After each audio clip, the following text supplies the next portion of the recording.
For everyone, time is measured differently. For myself, it was in days since Sammy had been missing. For Michael, it was days until school began and he lost his freedom. For Vela, time was measured in music. A careless and overwhelming existence where the oral world carried more weight than the physical world. For Claudio and Rory, it was days since their siblings vanished from their lives. For Chandra, I think it was days until she could escape counting days since her little brother's disappearance. But for all of us, time moved at the same rate, calculating days until we found a way to feel important. Should I play it? Yeah, we've come this far. It'd be stupid not to do it. I'm ready, guys. I feel like something exciting is about to happen. Hopefully this isn't a mistake. Worst comes to worst, we made the world a little better with some beautiful music. Just do it already.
Are you guys okay? What just happened?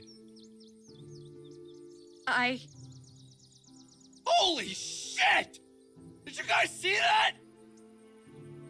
See what exactly? You guys put on the record and went into an epileptic fit. It would have been funny in any other context. I did see it. It was amazing. It was the woman made of plastic that I've been dreaming about. Woman made of plastic?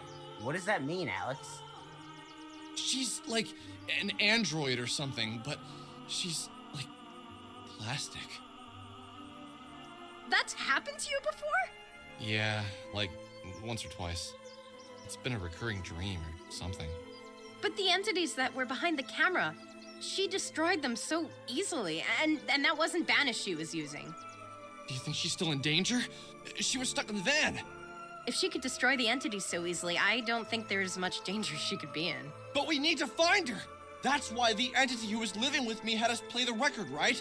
To wake her up. I agree. You're right, but what's actually going on here? What is she? You okay? Yeah, I am. But forget it, never mind. I can't really explain it yet. It's just a feeling. Give me some time, and maybe I'll be able to put it into words. So, what's the plan here? Do we just go and try and find the van this mysterious android is in? If only we could have seen the outside of the van, then we'd at least know what we're supposed to be looking for.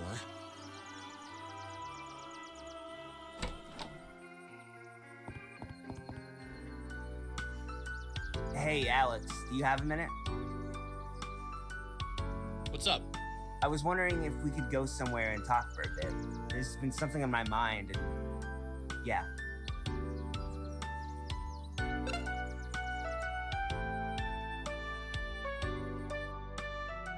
So, what's wrong? Well, I don't know. I've just had a lot on my mind lately, and Take your time, man. well, I've just been really depressed lately. Thinking about my sister, my parents, just how much life is going to change from now on. My sister was a lot younger than me, but she really was my best friend, and now she's gone. I feel aimless. We had plans, things we wanted to do in the future, places we wanted to go, movies that we wanted to see, new games to play together, and now none of that will happen. Sometimes I wish, you know what I mean, right? Bad things happen.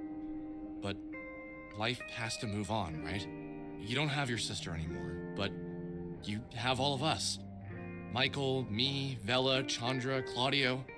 We can't replace your sister, but we're happy that you're still here.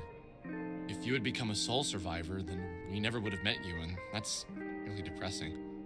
I'm not the best with these sort of things, but basically I'm saying I'm happy we met you. Yeah, thanks. Okay. This is awkward. Let's go find the android or something.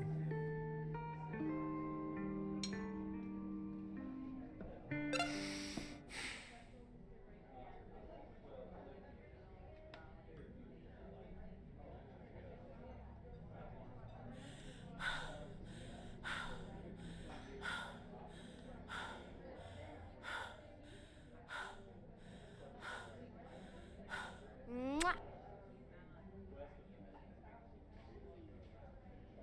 Hey! No. Yeah, don't do that again. Sorry, I shouldn't have done that. Yeah, you shouldn't have. Look, it's not like you're not cool, I'm just not into you that way. Yeah, I get it.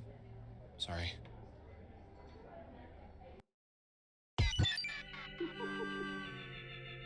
I don't think I've ever loved a woman before.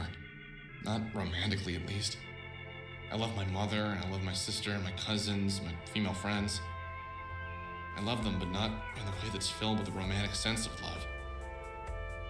I've had 7 girlfriends throughout college and high school. None of them lasted long, and I never minded when things were over. Something funny happened that night when I went to bed. I had a dream again. Yes, it was about the android, but she wasn't trapped inside a moving van. She was free and human.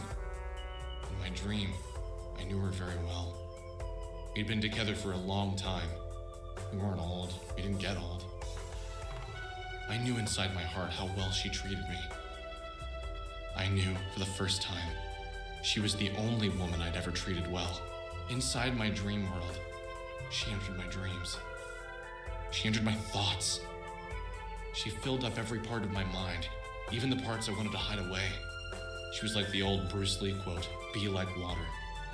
She was my water, rushing into all the cracks. Nothing could be hidden from her, but I didn't mind. She didn't judge.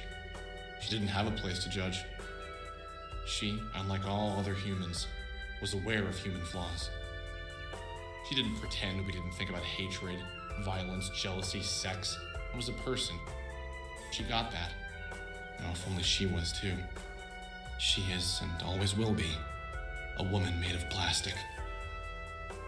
I know how funny this sounds, and trust me, I do. How can a woman made of plastic be loved so much by a real flesh and blood human? I woke up the next morning in a cold sweat. What was I feeling? It was like a warm light surrounded me. Someone had flipped a switch in my brain, and I now understood something I wasn't capable of understanding before. I felt a weird joy inside me, like I had a secret no one else was allowed to know, a secret that was meant only for my ears. And it was the android who told me. But I couldn't. I tried to recall the dream, but it was already slipping away to the periphery of my mind. I couldn't remember specific scenes, but I could remember the feeling the dream had given me, and I knew they wouldn't be leaving me. I thought about Michael, then Rory, then Claudio, then Chandra. I had no desire to see any of them. I thought about Vela, then Sammy, and I felt weird, like I had done something wrong, as if I had wronged them somehow in the dream. And just like that, suddenly I needed to see Vela. But why? Why did I suddenly have the urge to apologize? No, that wasn't it. Thank her? No, I don't know why. But I needed to find her and do it alone.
I love the fall, but sometimes I hate it. Does that make sense? Of course it doesn't. Probably because I get so sad to see it go. I like Thanksgiving, that's always fun. But like, Christmas? That's always depressing. The celebration always makes me feel uncomfortable. Like, are you really happy? Or are you just pretending because it's Christmas? I never thought of it that way. I love the fall too. It always meant seeing my friends again, but I guess starting school again sucks. You know, I haven't thought about school since like last winter, spring, whenever it was. I don't miss tests or any of that shit, but I miss learning. I was good at school. I'm not a genius, but I'm great at writing, philosophy, psych. I don't think I'm great at anything that helps real life, though. Maybe dreaming.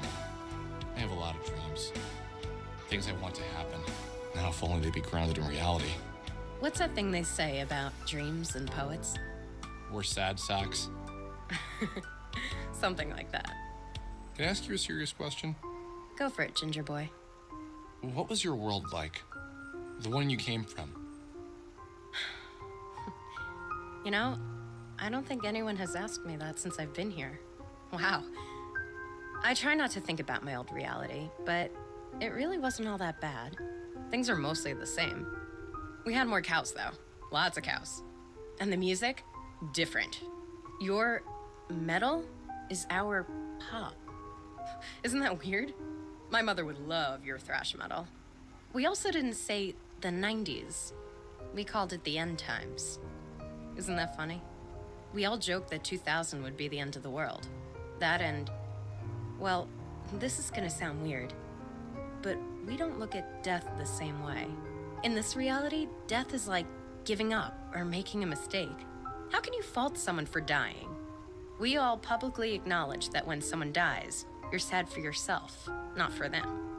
That, and What is it? we can call our dead.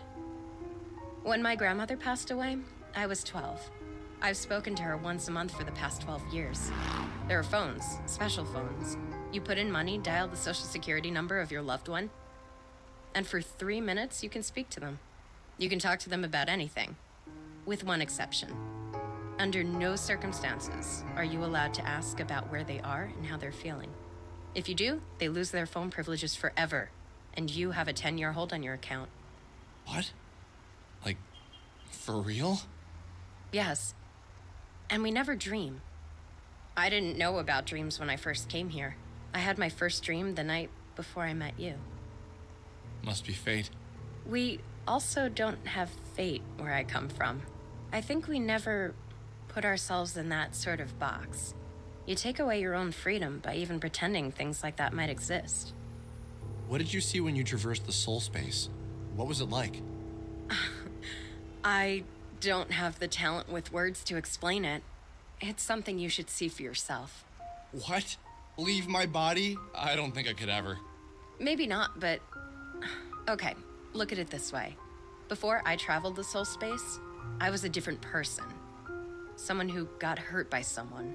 Someone who believed they were loved unconditionally. When I was out there, I realized unconditional love exists, but only as something to strive for. It's just a concept. There's no way to actually put it into practice. We can say we love someone unconditionally, and we can act like we do, but it's not to judge people for what they did to you or someone else. To accept someone for being human. Accept someone for being human? I know what you mean, but isn't that funny? Coming from a human, we're all human. We all have flaws, we all hurt each other, but is that the thing to be fixated on? And I do believe unconditional love exists. Oh? Have you felt it before then? So what if I have? From who? What's her name? I don't know. It's just, I had this dream. And in this dream, I was loved unconditionally. Whoever loved me loved my flaws and loved my mistakes as much as they loved the things worth making me loved. Is that so hard to believe? Sounds like a dream. So, who was she? Spit it out. Was it Sammy Park? No, I don't think so. Maybe it was. Maybe it was you. Maybe it was the android in the van. Maybe it was all three of you as one being. Well, I think you're a lazy ass half the time, so I don't think I'm the one to love you unconditionally. But yes, keep chasing the missing girl who entered the soul space. I'm sure when you finally find her, she'd love you unconditionally. Hey, that's not fair. Also, Sammy is out there. She isn't in the soul space. I can feel her out there. Maybe you're feeling her out there in the soul space. Maybe. So, Vela, what the hell are we gonna do about finding the android? She's trapped in the van and... Calm down. You haven't checked Onism 1999 today, have you? Rory made a thread pointing out a mysterious van in all the most recent and believable posts. And here's a strange one for you. In one of the photos of Sammy Park, there's a van. He asked everyone who sees the van to reply to the thread and post a location so we can check it out. Wait, are you serious? How did I not see this? Holy crap. Okay, I need to go back and check. Wow, this is perfect. So that means she's around here then. Well, I mean, vans have wheels, so it could be far away, but yeah, it could be.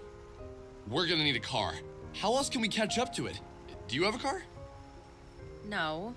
You're forgetting I've lived in this reality for a year. How do you expect me to even have a license? I don't even have a social security number, and I make minimum wage at an arcade. Damn.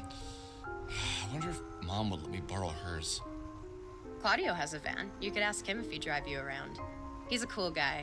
He's a bit older than us, so it makes sense. I think he's in his late 20s. You should spend some time with him and Chandra, really get to know them first. Not usually a good idea to ask for rides unless you really know someone. At least where I come from. Yeah, good idea. You know, this is gonna sound a bit weird. Lately, I felt like I don't even know my own reality. The more I think about it, nothing is as I remembered. When I was a kid, things felt different. Pre-college Alex's life was so much more simple. I never noticed all these things, all these strange things. That's how I felt right before I left my reality. Maybe you're starting to get it, whatever it is.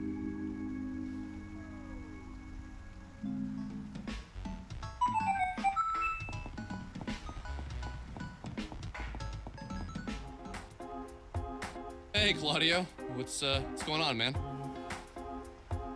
You know, just enjoying my day off. Beautiful sun, awesome scent of burgers in the area.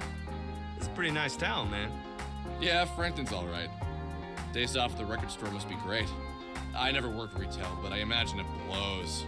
Oh, well, I don't really work at the record store. I own it. Didn't you know? You own it? What? Yeah, I own all the record stops. I opened the first one when I was 19, about 9 years ago. My grandfather passed away and left me a bit of money. I put the money down, got a business loan, and the rest is history. Every time you buy a record, I see some profits. Pretty sweet deal if I do say so myself. I had no idea. No wonder you have such a tubular ride, man. Living the dream, Alex. Living the dream. So what's up, man? What are you up to today?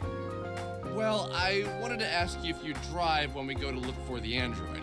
Rory put up a post on Honest in 1999 about it, and apparently sightings have been flooding in. Once we get a credible hit, you down to go? Yeah, sure. Sounds good. That was smart of Rory. Have you seen him around? No. I wonder if he went back home yesterday. No idea. Make sure you let me know when you're ready to go, okay?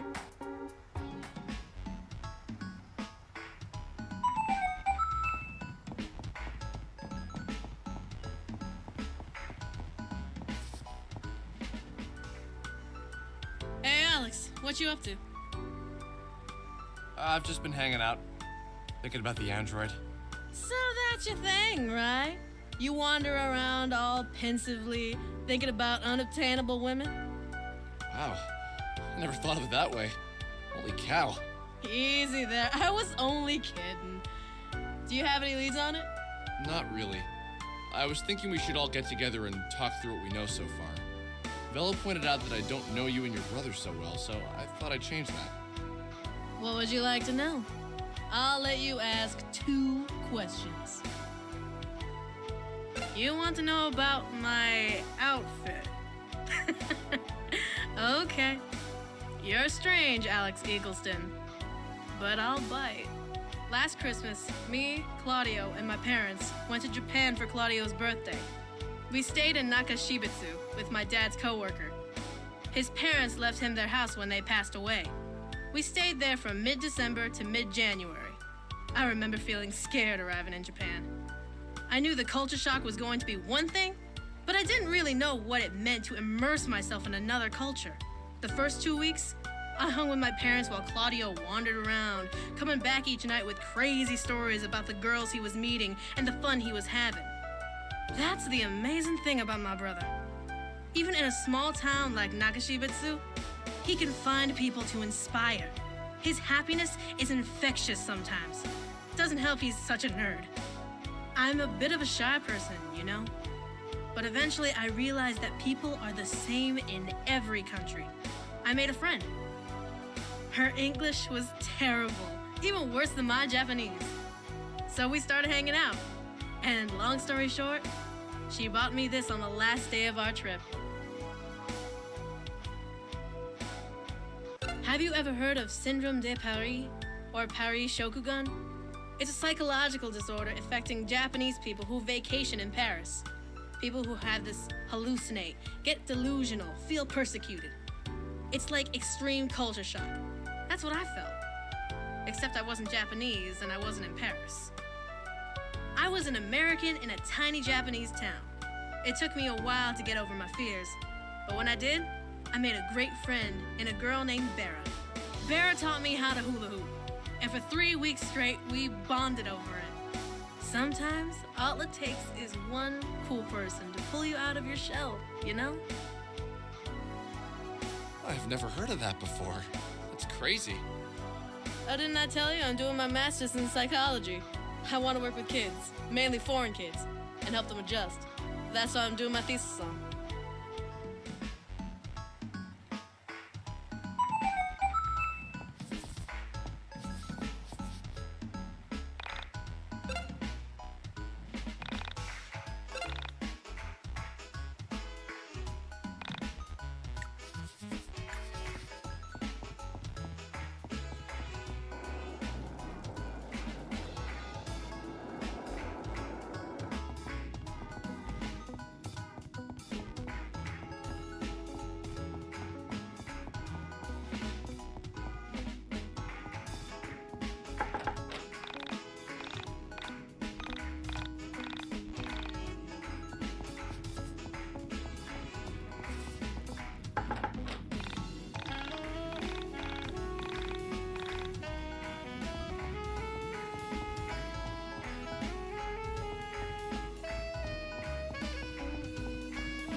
Hey man, what's up?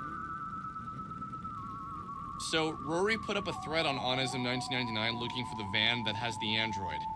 You down to go look for it once we get a credible hit? Yeah, just let me know when.